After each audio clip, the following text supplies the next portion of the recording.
Welcome to Movement Memos, a Truthout podcast about organizing, solidarity, and the work of making change. I'm your host, writer, and organizer, Kelly Hayes. Today, we're going to talk about abolition in practice, how people learn through engagement with state violence, what gets in the way of developing shared analysis, and why abolitionists need to take recruitment and counter-recruitment seriously. We'll be hearing from Tamara Nopper. Tamara is a sociologist, writer, educator, and editor.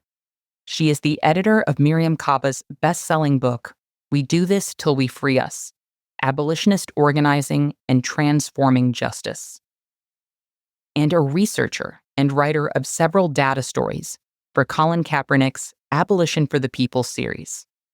Tamara has also created and produced political education lectures on crime data in collaboration with organizations such as the Asian American Writers Workshop, Haymarket Books, and Interrupting Criminalization. I wanted to take this opportunity to talk with Tamara about political education and the work of challenging our existing ideas, even as we are showing up exhausted and imperfect, alongside other exhausted and imperfect people. Because the violence of our enemies can often outpace our collective understanding. And it's important to ask questions and deepen our analysis. If you appreciate this podcast and you would like to support Movement Memos, you can subscribe to Truthout's newsletter or make a donation at truthout.org. You can also support the show by subscribing to Movement Memos on Apple or Spotify or wherever you get your podcasts, or by leaving a positive review on those platforms.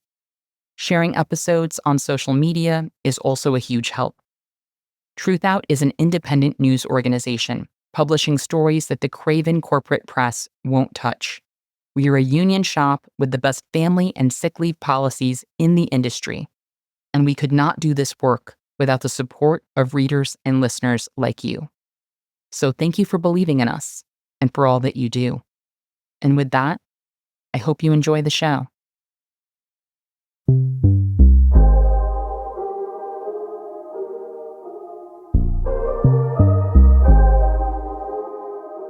Tamara Nopper, welcome to Movement Memos. Hi, thank you so much for having me, Kelly. How are you doing today? I'm exhausted and everybody's getting on my fucking nerves, but I'm good. Thank you for asking. We love an honest answer on this show, and I'm sure a lot of people can relate. I'm sure some of our audience will be familiar with your work, but for the unacquainted, can you tell us a bit about yourself and what you do? Sure. I am a researcher, writer, editor, and educator. I'm a sociologist by training. I do a lot of work regarding issues around policing and abolition. I also think a lot about the themes of money and punishment and financialization, and a lot about data literacy. So a lot of my, what I guess you would call public-facing work, has to do with thinking about data literacy for organizing and for kind of political activism. I'm also involved in different labor activism right now. So especially thinking about the impact of everything that's going on politically on higher ed workers, in which I am one of them. So I appreciate the way you've pushed our understanding of data literacy. Our movements need that kind of rigor. You wrote something recently on Blue Sky about political education that I wanted to explore because political education is one of my favorite subjects. You said, part of the problem of claiming we're politically doing things to enlighten or organize the people is we can forget that we're part of the people and also need political ed and to be organized. What kind of political education do you think the left needs most right now? And how do we need to be organized? A couple of things. So thank you for asking me about that. As a professional educator, in terms of being a college professor, but also as somebody who I kind of think about things as an educator a lot, whether I'm writing or kind of presenting.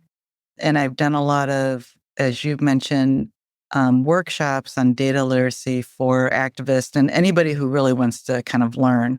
Um, I often think that there's this kind of discourse about like what it means to be a quote unquote intellectual or, a voice or some type of expert. And I believe in expertise in the sense of I like people who really study something and really understand something and really know it well. But I find that a lot of times the idea is that the quote unquote role of the intellectual or the role of the researcher or even the role of like the activist is this idea that, they're there to kind of help enlighten others and organize others. But sometimes a lot of us really need to also deepen our own understanding of different issues, whether it's the issues we talk about or just the issues that are impacting us. And I think a lot of us also need to know how to actually organize ourselves. So I've just been thinking about this a lot, particularly as I mentioned, thinking about the political moment, what's happening to people who work in higher ed. And a lot of us are kind of used to being the experts on certain topics. And we've done a lot of research and we might have studied a lot. And I think that work is important as a contribution, but a lot of us don't always know how to organize around our own kind of conditions. And I've been thinking a lot about, you see these kind of essays or these, statements about, the role of the quote unquote intellectual. And I believe in intellectualism. I believe in public intellectualism. But I think some of those pieces are written as if the intellectual just floats above or is extracted from the material conditions of everybody else. So it often becomes this idea of like the intellectual has to take certain kind of risk and, be in solidarity, quote unquote, with the community. But intellectuals are also part of the community. They're dealing with, exorbitant real estate prices and high rents and predatory companies and extremely expensive utility bills and environmental dangers in terms of climate change and like the quality of, the environment. And they're dealing with, policing and political repression. And so I've become kind of interested in this question about like, why is the intellectual often depicted as this kind of person, removed from these material conditions? And why is the intellectual often depicted as somebody who does things in solidarity with others, but not as part of and with others as an impacted person? And I think that this political moment has kind of exposed the limits of thinking about the intellectual that way.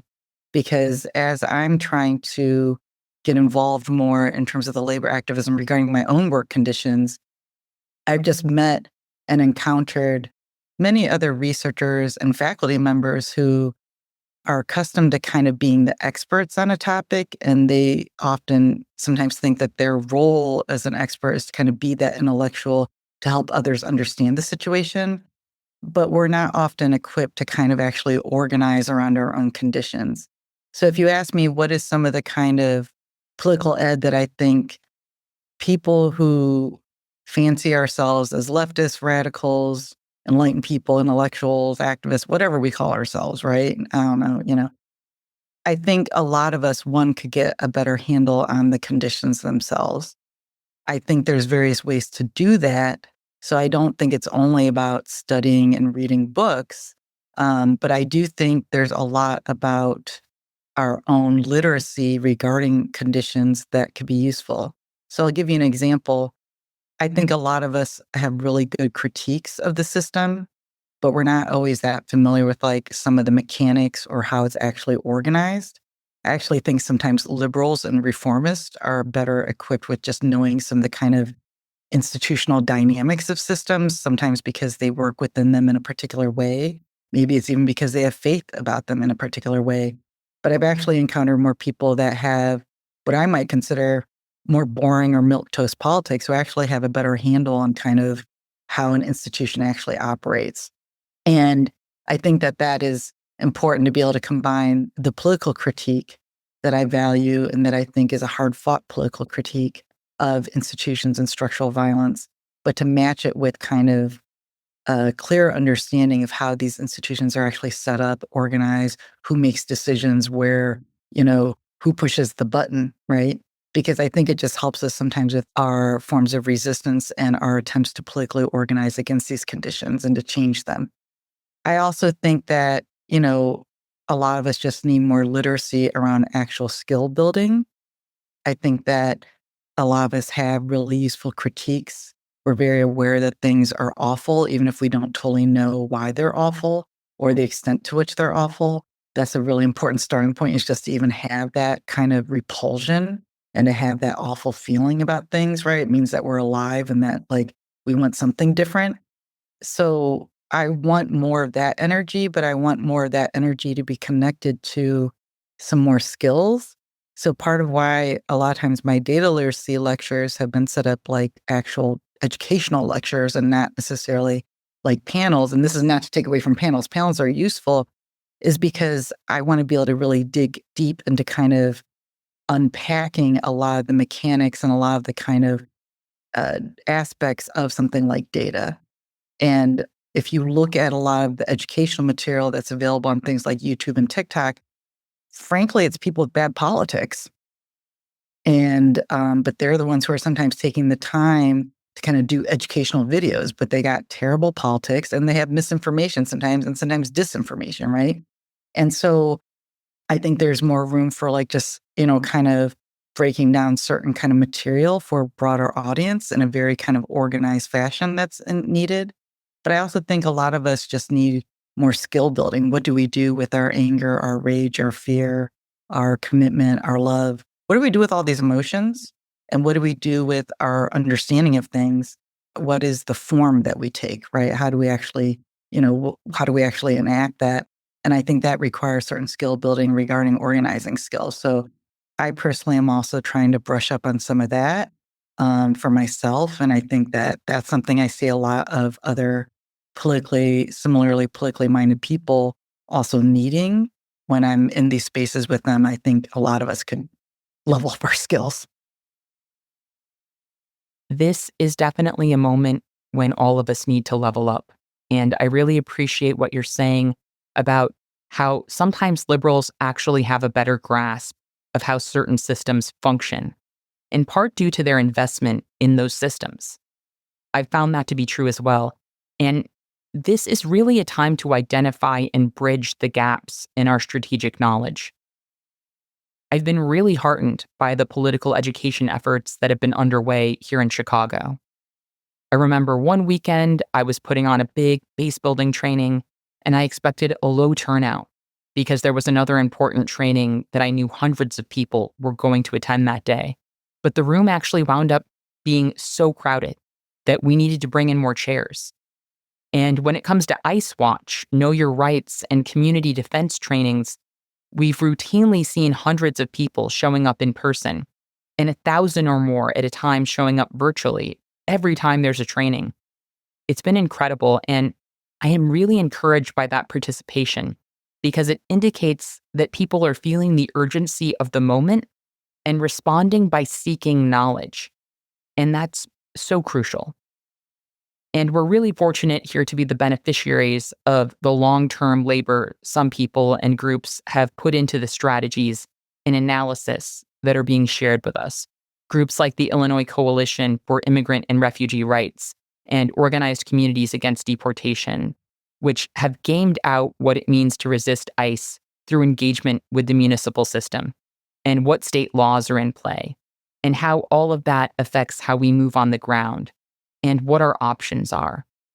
I've been really grateful for the scope and scale of the work that's been happening. It's also making me feel very awake to new possibilities in terms of what mass participation in political education can look like in this political moment. Yeah, no, that's wonderful. I'm so glad to hear that. And I think that that is such an important contribution to the political struggle. So, yeah, no, I'm really happy to hear that that's happening in Chicago. And speaking of what we're going through here in Chicago, as you know, over the past couple of months, we experienced a massive surge in arrests and violence perpetrated by ICE and other federal agents operating under the banner of Operation Midway Blitz. You've characterized these actions as a form of a federal government takeover of cities for the purpose of policing. Can you say more about the sprawling presence of ICE as a form of authoritarian policing? Okay, so a couple things I want to kind of thank you for asking that. And I want to kind of take a step back before I get right to that question, but it's connected to it. The reason why I think it's really important to kind of talk about one, it's a federal takeover, but to be more specific about what that federal takeover is doing is because in some cases, federal takeovers are good. And I think that that's getting lost in this moment in some ways. So I've seen people sometimes say, this is a form of the Civil War, and and use that as a way to kind of challenge what's happening with President Trump and the federal takeover. I actually think that's kind of a dangerous framing. I had actually posted that and I thought about it. I was like, bitch, why are you posting this? And I deleted my post. And the reason why is because we actually needed a civil war, because the Civil War was about, even with all the fuckery of Abraham Lincoln's presidency and his racism, it was an effort to stop, the spread of slavery in different states. If you think about things like Reconstruction, that was a federal takeover.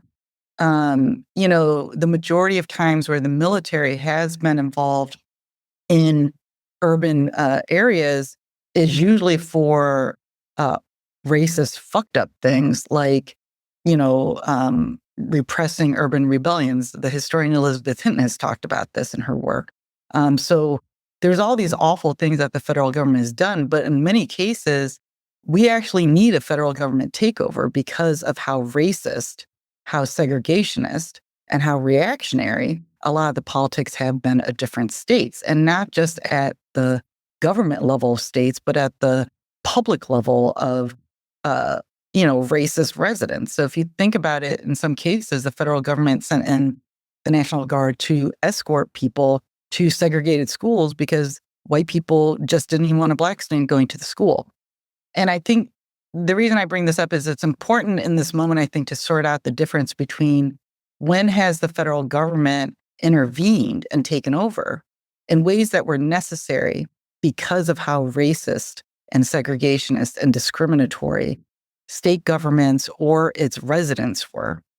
And, if we think about certain decisions of the Supreme Court, like gay marriage and so forth, right? Interracial marriage, those could be seen as examples of the federal government kind of imposing itself. We need things like that sometimes, right? But in this case, what is the function of the federal government? So I think the question becomes when a federal government decides to take over and encroach on the jurisdiction of a state, what is the function of that? What is the purpose? The purpose now is authoritarianism. It's a way of maintaining power and control. It's a way of making people have deference to, the current administration. It's a way of flexing muscle. It's a way of enacting just fear and terror. It's a way of maintaining a white supremacist state. It's a way of extracting, kind of time, labor, resources, energy away from what could be more positive activities towards just self-defense or community defense. And so, clearly we need to condemn this federal government takeover for all those things, but I think we need to be very specific about what is happening with that. Because what's happened is some people just see it as kind of a states' rights discussion. And a lot of times that's an assumption that the states, inherently are good or, about equality, or that, that they have, an agenda that serves people. And it doesn't always do that, right? So there's that. But I think in that case, we have to think about things like ICE. ICE is a federal, part of the Department of Homeland Security, which is a federal government agency that was created after 9/11. ICE is something that took over kind of the functions of, let's say, the Immigration Naturalization Service. So a lot of people of a certain generation have never even heard of the term INS. So you hear people say, "Oh, ICE is kind of fairly new, get rid of it." I get the point, and I do think we should abolish ICE, but it's not just abolishing ICE because it's only a couple, decades old. It's whatever iteration before and after ICE, right? That needs to be abolished. It's the function that needs to be abolished. And I think that's part of it, but that is part of the federal government takeover is you're using kind of federal, government workers, which ICE is, to basically take over, states and to, enact terror and violence and just really, and kidnapping people and really just doing just terrible things. I appreciate what you're raising about the argument that ICE is a relatively new entity. That framing has always landed awkwardly with me because when I was growing up, immigrant communities were terrorized by INS agents. And the INS was eventually dismantled, but it was dismantled to facilitate the creation of a less bureaucratic, more national security focused apparatus. And before INS was created in 1933, immigrant communities were being targeted by federal immigration agents under the Bureau of Immigration and by the U.S. Border Patrol, which was founded in 1924 and immediately became a racialized purveyor of extreme violence. And of course, immigrants have long been terrorized by local police. And we know that the control of immigrant populations drove the evolution of policing in some parts of the United States. So when we get very restrictive in our analysis around department names or what's only been going on for 2 or 3 decades, we don't really have the analysis we need to ask the right questions or make the right demands. Which reminds me of the hyper-focus on whether or not Trump will deploy troops in particular cities, including mine. There was a moment when the national media was very focused on the question of whether Trump would deploy troops here in Chicago. And when it became clear that wasn't happening right away, the national media dropped the story. And a lot of people declared that J.B. Pritzker and the state of Illinois had won. Meanwhile, we had hundreds of federal agents unleashed on our city, neighborhoods across the city tear-gassed, and the federal government claiming to have abducted more than 3,000 immigrants. We've seen some of our local economies devastated and communities utterly terrorized, and yet one form of militarized action holds a place in the popular political imagination that the other does not, as though some red line has not been crossed, when in my opinion, it well and truly has. Yeah, and I think that was some of the dangers of the discourse regarding Washington, D.C. So on one hand, and I remember being on the Women's March panel with you where you were trying to emphasize that, just focusing on military being deployed or, military personnel being deployed loses sometimes the plot. And I think that that's part of what's important is that I think it's about trying to understand different levels of specificity. So what we're seeing is we're seeing kind of different levels of, people who work on behalf of the government, whether it's federal or local, who play different roles. And some of them are having political battles with each other over jurisdiction. So there's debates about federalism and, what's the federal government's kind of role. You see as sometimes there's conflicts between, local law enforcement with ICE. Sometimes there's cooperation. Some of that cooperation has been institutionalized through things like, 287G programs, or it's been, supposedly kind of separated in terms of certain distinctions with things like sanctuary cities, right? These are all formal kind of government programs. So this debate about kind of what is the jurisdiction, what is not, that's important to an extent, but that debate can also lose the plot too. So what happens is people can get caught up in saying, we just don't need the military in the city. You saw a lot of people, for example, some of them, who are Chicago folks saying that we don't need the military in this city, or we don't need certain types of police in the city, but they're very pro-policing. And so if your only critique is that we just don't need these entities in the city to do policing, but you're not anti-policing, you're losing the plot. It means that you aren't really dealing with what is happening is you have people who work for the government are seen as enforcing, quote unquote, the law, even though we should interrogate what that is. And it's ever changing kind of use and targeting. But they see themselves as enforcing the law in some ways. And in doing so, they're ripping families apart. They're causing just tremendous pain and suffering and fear. And they're just changing life on such a large scale and in such a rapid pace these days. And I think that, so we can say, get the military out of here, but that doesn't deal with the fact that the ICE is not the military. Or you have local law enforcement who might say, we're not going to cooperate with ICE, but that doesn't mean local law enforcement isn't going to still, they could still be racially profiling and targeting and stopping and frisking and beating and abusing and killing people too. And so we have to think about the difference between understanding that there can be a shared goal among these government entities, and that sometimes what they're fighting over is jurisdiction, over who has dominion, right? Who has dominion to be able to do these things. So just very quickly, Ida B. Wells Barnett, spent a large portion of her, unfortunately, very short life in Chicago. And she's been honored by different people in Chicago, and her legacy is very much part of Chicago. And one of the things that she really helped me understand when I was reading her was that she would talk about lynching as extrajudicial violence outside of kind of the criminal legal system. But she also understood that extrajudicial lynching, it was a battle over dominion a lot of times. It was who's going to be allowed to basically enact the death penalty against somebody. Will it be the legal system, or will it be a bunch of vigilantes in the mob, right? So they didn't have always opposing goals.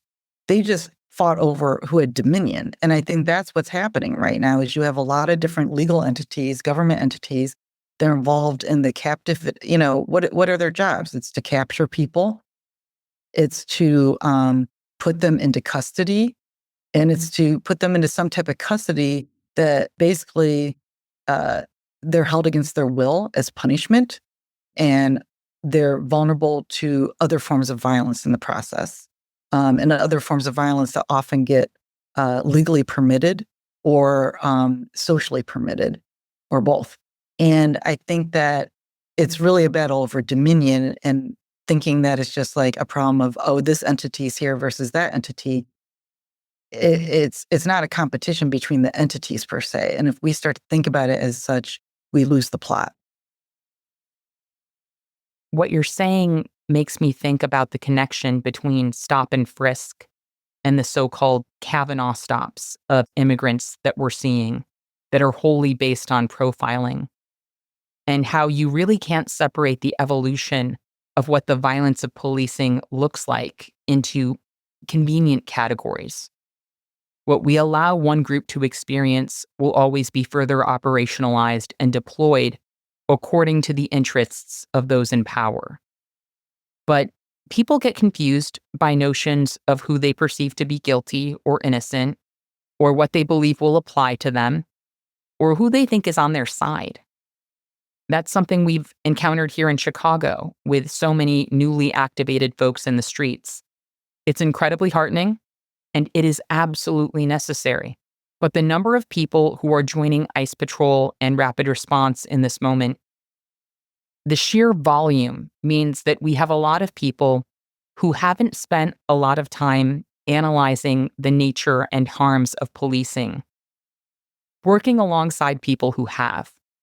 And it means we wind up hearing people ask why we can't call the police when ICE is doing this or that, or insisting that the police are on our side because the cops here are usually abiding by state law and not openly assisting ICE.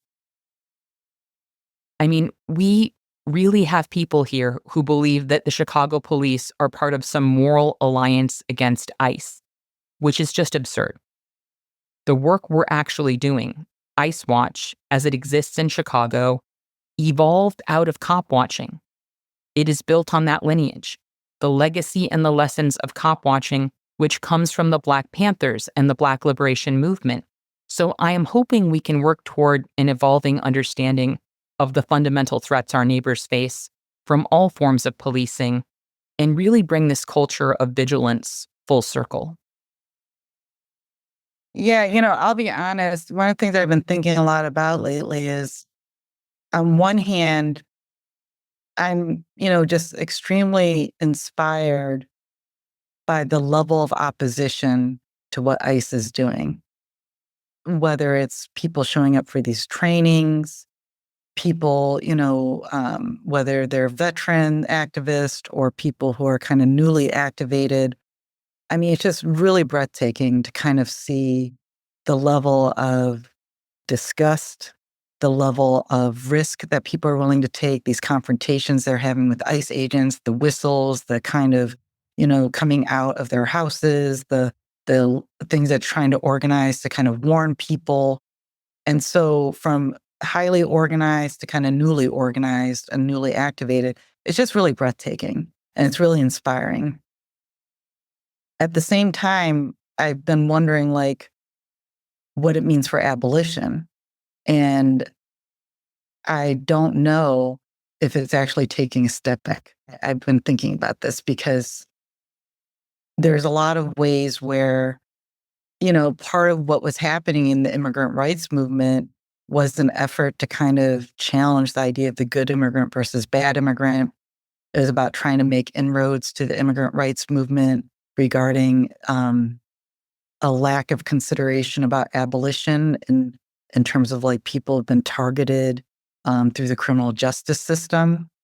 These were hard fought kind of battles. I mean, I was in immigrant rights spaces where, you know, um, you had these separations and you still do, where, people would say, well, these immigrants didn't commit crimes. These are innocent immigrants, and wanting to kind of debate the difference between an immigration offense versus, a crime that would get you a felony conviction. And those were hard fought battles, and they are still going on in immigrant rights spaces. And there's even been questions about have immigrant rights activists kind of co-opted some of the aspects of abolition. So you also see like the discourse of crimmigration in the legal scholarship and in some of the activism where people are saying like, how are immigrants getting criminalized or so forth.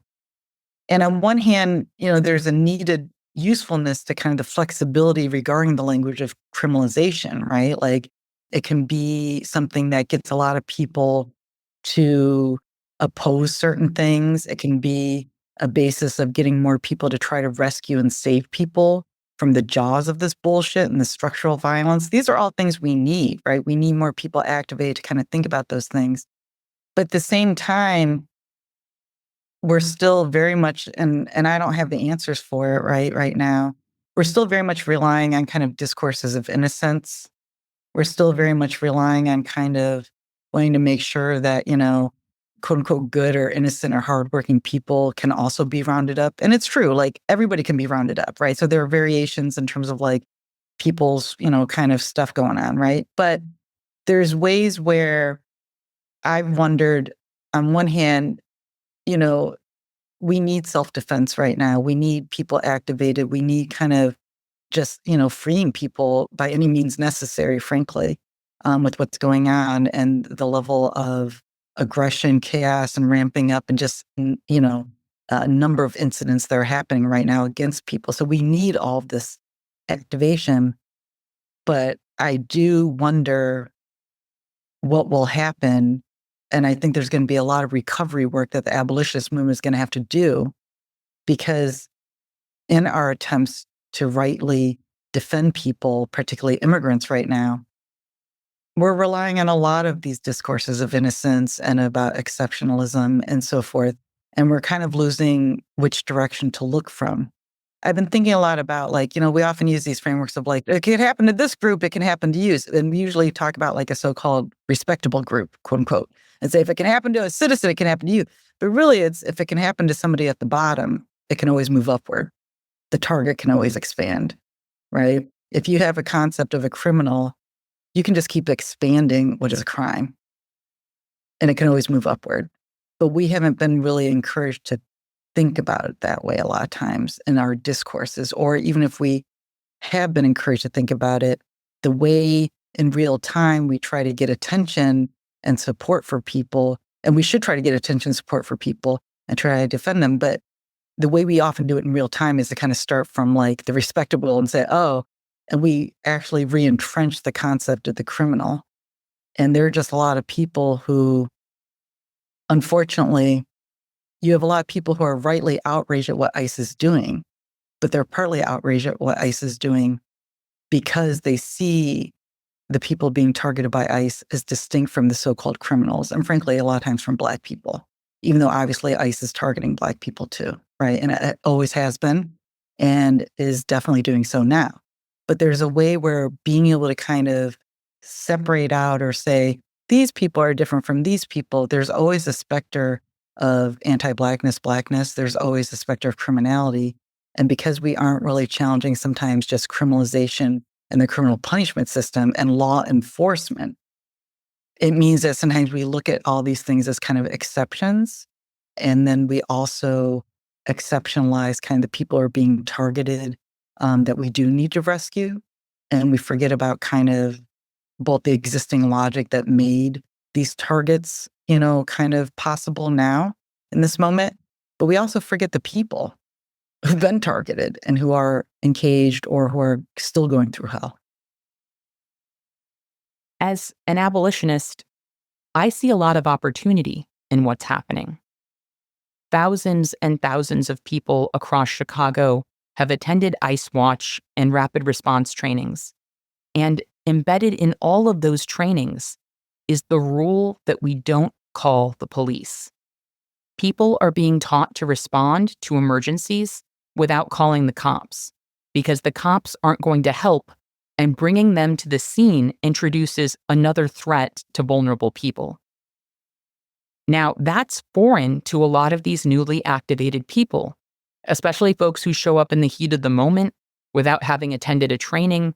But even to some of the people who've been trained, it's a jarring deviation from something that's reflexive for them. But they are showing up, and they aren't calling the cops, and they're working in concert with their neighbors on the ground to create as much safety and justice as they can at the community level. That is the work of abolition, regardless of whether people have a fully formed analysis or what they call it. It's the work of building other ways of living and doing in real time. I am so heartened by that, and I see so much potential in it. And I am honestly more heartened by people showing up to do that kind of work, even if they don't call themselves abolitionists, than I am by people who speak the language of abolition fluently, but aren't doing anything to rehearse the values they're talking about. And I think we've all seen a lot of that.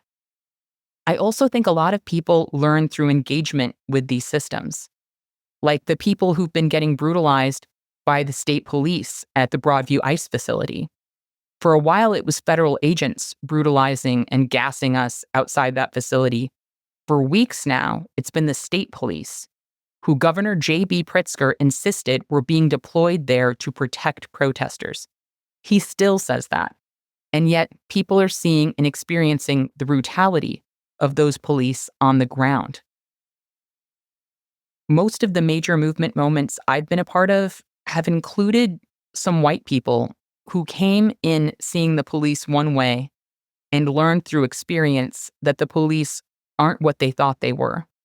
And I don't believe this moment is going to be an exception in that way. For me, the ongoing question is how we are going to meet people in those moments and what kind of analysis, understanding, and invitations we're going to extend. People are taking radical actions that they've never taken before. In some cases, doing things they never imagined they would do. I've had people tell me this, that they never imagined they would do these things. They're doing those things to protect people from law enforcement, and they're helping each other and learning from each other while they do it. When people are willing to fracture their relationship with the status quo to this degree, I think there's a lot that's up for grabs. People are willing to learn, think, act, and strategize in ways they haven't before. That's a huge opportunity. And I think it's incumbent upon us to seize that opportunity and see what we can make of it. I think there's a lot of work to do. Like when someone says, we can't call these kidnappings arrests because arrest implies that someone did something wrong and that they're going to receive due process. When being arrested in the United States by your local police doesn't imply either of those things. Often it just means that you were black in the eye line of a cop when a particular impulse struck him. And even when we are guilty of a thing, we need to trouble a lot of notions of what kind of violence that justifies and who it empowers, which is why I tend to use the words arrest and kidnapping interchangeably when I talk about what ICE is doing. I think what you're raising is important, and I am definitely seizing opportunities to have those conversations right now because I think those opportunities are deeply important. And on the subject of opportunities and figuring out how to meet the moment, the recent escalations we're seeing from ICE are occurring in a moment of mass expansion amid a major recruiting boom for the agency.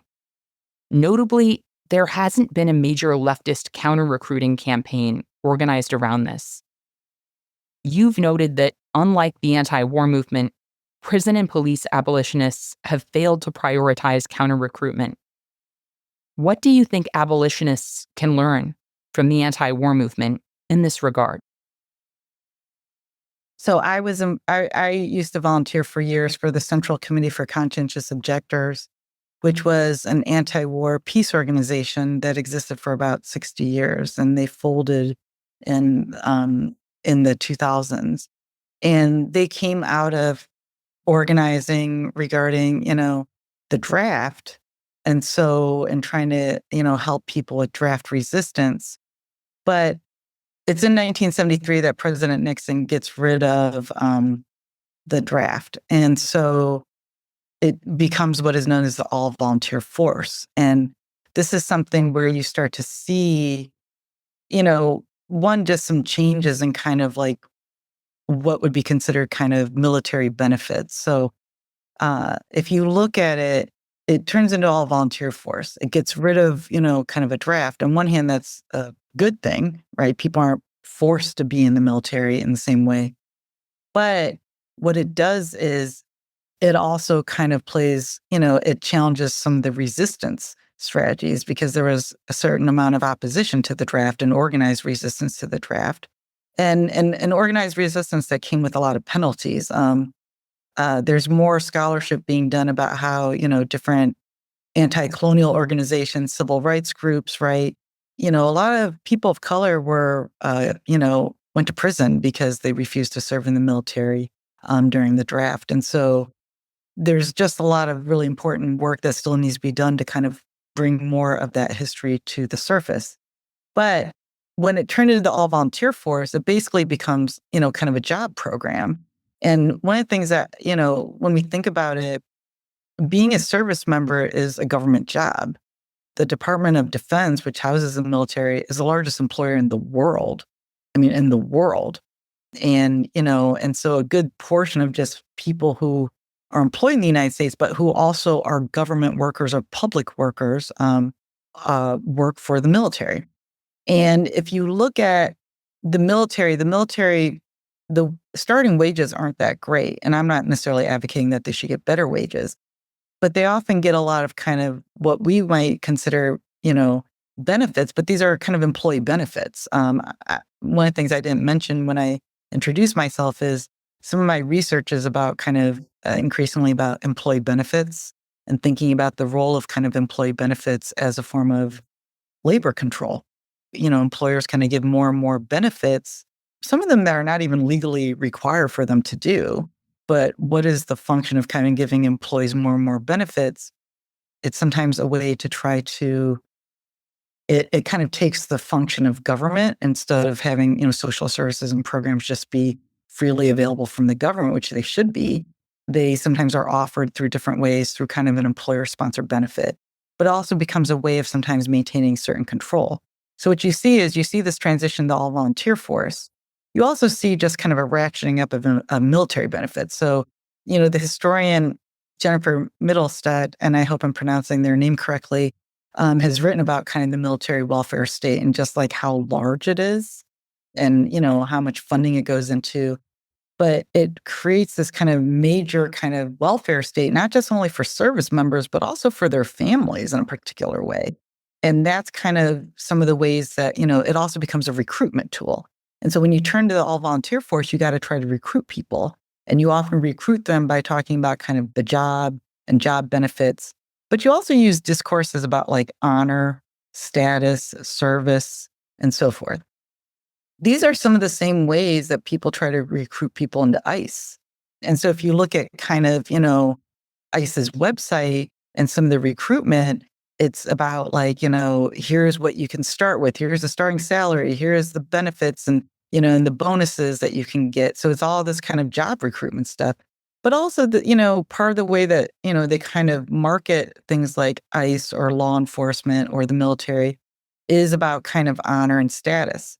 And there's also particular racial history to a lot of this stuff. So there's been, for example, the military has been marketed as a way for, like President Lyndon Johnson and like Daniel Patrick Moynihan, the infamous, Department of Labor secretary who wrote the Moynihan Report, right? They would promote military service as a way for Black communities to become quote unquote more disciplined socially. So it was seen as like both like a way to kind of get Black people to stop protesting so much, but it was also very much this fucked up racist discourse about like, oh, if Black people get in the military, they'll stop being so kind of culturally deviant and their behavior will get better. And that will supposedly lead to better community outcomes. So there's also particular ways that like these jobs get marketed by the military or law enforcement, including ICE, towards particular communities as kind of like, basically like, oh, you're a minority community and this will help you get your shit together and, and help you bring honor to your community. And, in a racist society where you're constantly being like told you're pathological, deviant, have bad behavior, and, racistly being blamed for, your own social outcomes as a group, that shit is really appealing to some people. And you do have people that see a lot of honor in serving in some of these jobs. But I think what we need to understand is like abolitionists is these are marketed as jobs. And it's not the only way in which these positions have appeal to some people, but they are marketed as jobs with salaries, employee benefits, and so forth. And if you think about the fact that this economy is even worse in the toilet than, and just the cost of living, that is often seen, and student debt is really high, all of these things, right? Those are often very useful things for job recruiters who are trying to recruit more people into certain jobs. Some leftists argue that police and soldiers are agents of class repression and are not workers. You've argued that this characterization romanticizes work and ignores the fact that many jobs are bound up in carcerality and war. How can viewing police and members of the military as workers help us form a more strategic analysis? Yeah, I think so, I've been saying for a couple years now that I think more abolitionists and critics of policing need to deal with the fact that police are workers. And I have gotten this resistance to that from a lot of different people actually who will say, what you're saying, well, they're not workers because their job is to protect capital or to cause harm to the labor movement. Or I've had people say, well, we don't want them in unions and I don't consider them a union sibling and so forth.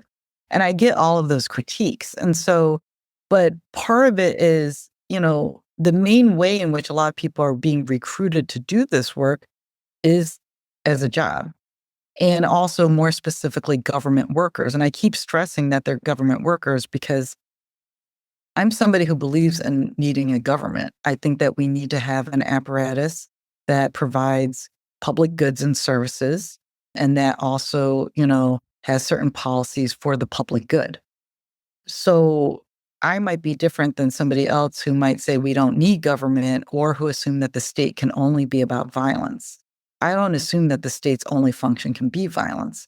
I understand that, unfortunately, a large portion of the state's function, as well as what it puts its funding and policies towards, is towards violence. So, what I would like is a government where we have government work has to be reimagined to be work that serves the public welfare and the health and the well being of people. It also means then having to reimagine things like public safety and so forth, right?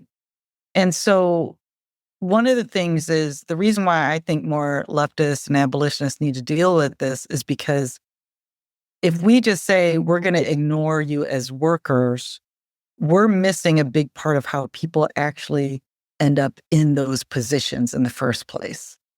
They are heavily recruited.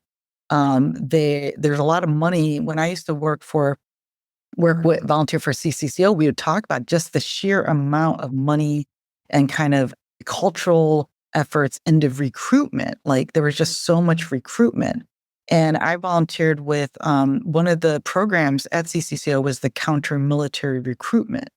And it was about how do you actually try to encourage people not to take the job of a service member, right? Well, that means we have to think about why would that job be appealing? And we used to talk about the concept of a poverty draft. Who does the military tend to recruit? We were a little off base sometimes because the military also recruits a lot of other people who are not, in poverty per se, like people to be officers and so forth, right?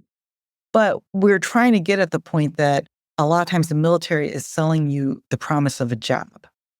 What that means is a lot of us who want to think about counter recruitment, right? Like we have to kind of first think about what's attracting you to kind of that position. Some of it is not only a job. There are people who are attracted, unfortunately, to certain work because they get off on being violent, or they get off on the idea of being able to capture people, or they get off on or because they're racist, right? So there's a lot of things that attract people to certain types of work that you also have to politically work against. But a big function of how they even get into those positions is because they're hired to be employees. So I think just on a very logistical level, there's that. I think that this assumption that all workers are kind of good people or that work is inherently good, I think we need to challenge that. So there's this idea that kind of, you're speaking against the sanctity of work or labor, if you call police workers. I don't assume that work and labor is, sacred, right? I think that, there's work that needs to be valued. I think that there's work that's exploited. And I think that there's work that also needs to, be questioned. And so this idea of, that's a labor, no shade. I believe in Labor Day. I understand like the whole history of it getting kind of sanitized, right? I understand why people celebrate Labor Day. And I understand why people celebrate workers and unions, right? But there's a certain like discourse of Labor Day that plays out with how we talk about police and law enforcement as workers. It's this idea that, you know, Labor Day has that kind of discourse of like all labor is, sacred, and that it's just meaningful and that, work is inherently good and workers are good. That's not true. There's a lot of what is considered violence work. And I'm using the, phrase by Nicole Siegel, and I hope I'm pronouncing their name correctly. But they have a book called Violence Work, State Power and the Limits of Police. And their definition of violence workers are people whose work rests on the premise and promise of violence. And the reality is a lot of the economy is built on violence work. So if we think about the concept of prison industrial complex, there's competing kind of definitions that people provided. But one of the things that I really appreciate about Ruth Wilson Gilmore, she was asked by Daniel Denver about her definition of the prison industrial complex. And she gave a very detailed one, but she was talking about different labor and work that's done. And one of the things that she and her partner and co-author Craig Gilmore talked about is they said one of the problems of how people have conceptualized prison industrial complex is to associate industrial with profit, and that we miss all of the different kind of socioeconomic processes that actually play out that lead to profit. But we also miss the role of the state in all of this and how it's connected to the economy. And so when we start to understand that a lot of these people working in law enforcement and the military are government workers, it means we bring into focus more how the economy is actually organized and what role the state plays in its organization and what are a big function of government jobs. So again, I believe in government. I just think that the work of government needs to lean less towards violence work and less towards carcerality and militarization and more towards things that speak to the humanity of people, try to enrich and kind of lengthen people's lives to increase the quality of life instead of threatening the quality of life and inflicting violence. And I think that what happens is this assumption that all workers need to be unionized. I think we need to question that. You know, I see people say, I posted this myself, but I don't know if I totally believe it. People say things like, if you have a boss, you need you need a union. I don't know if that's true. Do we want all workers, paid workers, to be well organized, to become a political force? Well, the only way you can say that is if you think all the work is good. But if you start to think about some of the workers and what does their job actually help do in the world, right? What does the work that their work does? You know, you have to start saying like some of these workers might not be the ones we want well organized. And so it means also having to challenge our kind of association with labor unions with work. I believe in labor unions. I'm a member of a labor union. I'm active with my labor union, right? But I believe that we have to rethink everybody being unionized because do you want all paid workers to be organized? The only way you could come to that conclusion is if you think all paid workers are doing good work in the world, right? And I think we have to question that.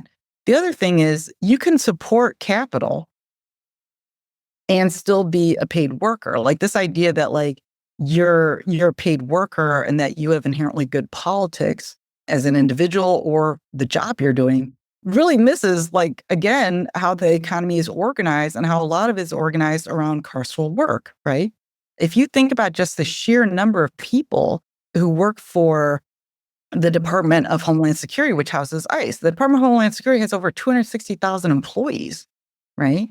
Carceral industries are some of the most unionized, and I'm including people who, correctional officers, law enforcement, right? And I'll just say this, right? This idea of kind of the police not being members of labor unions, one of the things that I think we also need to think about coming, challenging police officers as workers and why it's useful for abolitionists. Abolitionists talk a lot about budgets and what we'd actually like spending to go towards. That doesn't mean we're always as versed in how budgeting works. I do think a lot more abolitionists, including myself, need to become more familiar with things like, collective bargaining and contract negotiations and, city planning and budgets, because that's a big part of what determines what type of public services we're going to have and where it tilts in terms of like the type of work that government work and services offers us, right? And a large portion of that goes to law enforcement right now. Well, one of the things is that police officers are highly organized as a political force. We often think about those police officers being organized through things like the Fraternal Order of Police, but we don't always kind of focus as much on like the units that are involved in collective bargaining. And so Fraternal Order of Police is a powerful institution, but they aren't involved in the collective bargaining in the way that, let's say, a local, union chapter is. And it was after the urban rebellions that like you start seeing more and more police officers kind of getting into collective bargaining. And that is a big part of how city budgets are swallowed up by law enforcement is through the collective bargaining, right? I would just recommend, for example, one author, Aisha Bell Hardaway. Professor Bell Hardaway is a law professor, and she wrote an article called The Rise of Police Unions on the Back of the Black Liberation Movement. And so I highly recommend Aisha Bell Hardaway's work because she maps out how, in opposition to the Black Liberation Movement, you have the rise of kind of police labor organizing. And that's been a pretty well-covered topic. But she really gets into kind of some of the stuff regarding the collective bargaining units that emerge out of that. And so that's another reason why I think we need to kind of deal with the fact that police are workers is part of the way that they organize and take up a large part of the budget is through unionization and collective bargaining, and they do that as workers, right? So just to recap, I don't think police and law enforcement, I'm not saying to unionize them. I'm not saying to kind of, lose the plot about what their function is politically in society, in terms of, their function being to protect capital and white supremacy. I'm not saying to lose any of that insight, but it is to say if you want to try to kind of target them as a force, you got to deal with like part of the ways in which they're able to kind of uh, do that. And that's as, workers and as an organized workforce. It also means how do you get people to try to resist policing? Well, part of resisting policing is also encouraging people to, what does it mean to kind of see policing as a job? It's a very attractive job for some people, right? It's also something that there's more and more work to get policing professionalized. So if you look at the history of police academies, if you look at the history of the development of criminal justice studies programs, if you look at the history of certain policing reform, if you look at the history of crime data, if you look at the history of accreditation of policing, right? All of these are kind of forms of police professionalization that is also part of the economy, the carceral economy. People make money kind of professionalizing the police. So you have many people participating in the economy, some of them who are not in law enforcement, who are going to be pro police as workers, partly because that's also part of how they make money and become kind of an institutional force, right? So there's many layers of how to kind of dismantle this. And one angle, it's not the only angle, is to kind of deal with the fact that they're workers. And that's how people end up a lot of times in the position of it. And what would it mean to have a counter recruitment kind of process or activism towards kind of law enforcement, the way that peace and justice groups had towards the military in terms of counter military recruitment? Well, the first step would be just to recognize that police are workers. If you just say, well, I don't even think of them as workers, you're probably not going to do much to try to counter recruit them from becoming police officers. I am really interested in this argument. I'm someone who's previously accepted and subscribed to the argument that police aren't workers. But I was also eager to interrogate it when I saw you speaking to the subject on social media. And I do find your arguments compelling. We know that not all workers produce surplus value with their work. Some facilitate the process of value becoming profit, and some maintain the conditions that make production, distribution, and profit possible. We know that elements of the working class can be reactionary or counter revolutionary. I can see how stripping them of the status of worker might obscure a contradiction that needs to be explored. I will say, I don't think I've ever heard anyone I'm in community with argue that being a worker imbues people with good politics. But I know some people believe that there is political potential and the basis for solidarity in and among people who share the status of worker. But I would agree that there are workers, well outside law enforcement, whose work is geared toward the control, abuse, and exploitation of other people in ways I don't think can be redeemed. So, are there simply workers with whom we shouldn't be in solidarity, who we shouldn't want in unions? And are police among those workers? That's something I'm going to continue to think about, and I would love to dig deeper. But unfortunately, we are running out of time. So, as we're winding things down, Tamara, is there anything else you would like to share with or ask of the audience today? I would just end with saying, I think that as we're kind of experimenting, which I love that people are doing the things that you're talking about. I think that some of these experiments are also based in people who've been organizing for a long time, where it's an opportunity for them to think through some of these things. So when you were talking about, with some of these anti-ICE trainings and, part of it being like, we don't call the police, right? That comes out of, a lot of hard work, a lot of hard work in terms of analysis, a lot of hard work in terms of experimentation, a lot of hard work in terms of like conversations and kind of, thinking through these things, and a lot of hard work that of activists and organizers and organizations that some of them are no longer with us that, helped plant those seeds in the work they were doing and that we might have learned about or participated in. And so I think it's really exciting that that's happening.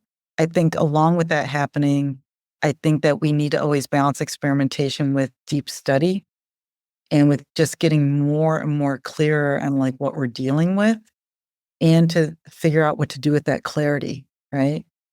We don't want it to all turn into a bunch of consultants or where we think that, oh, now we have like the research and the clarity, and now we're going to kind of use that to try to um, forestall political imagination experiments. So I think it's a really delicate balance.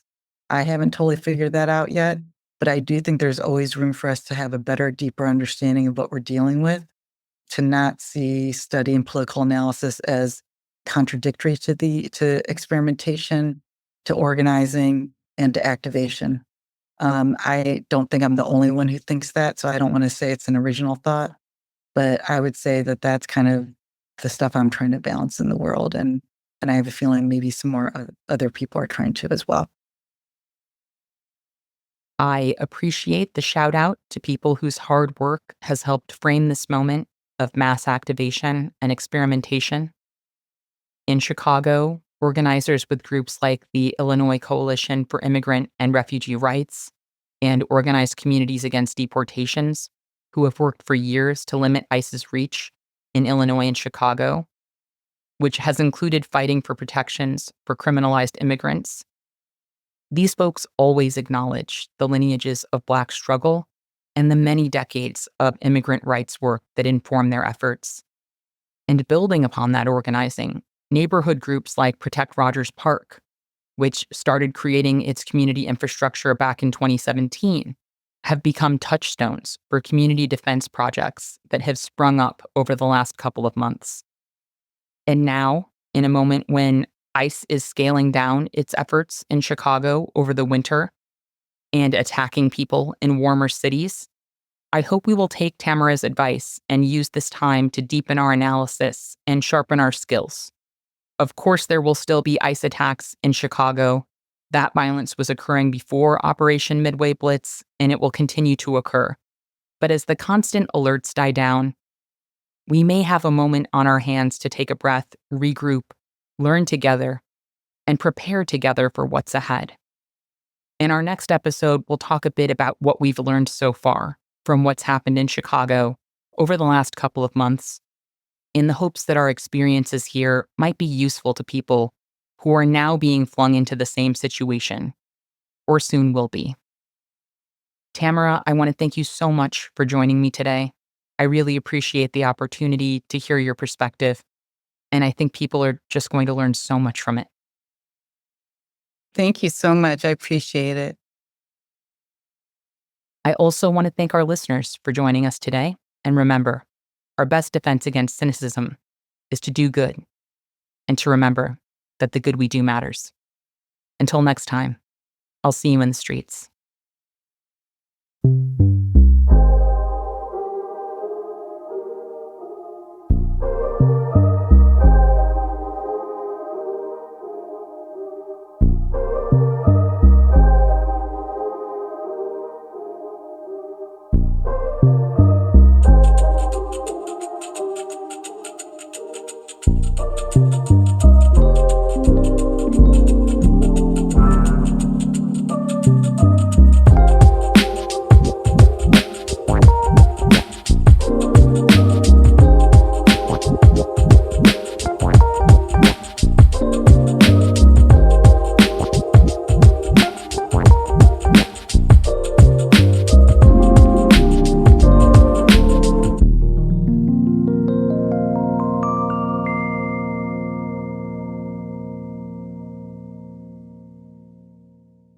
Thank you for listening to Movement Memos.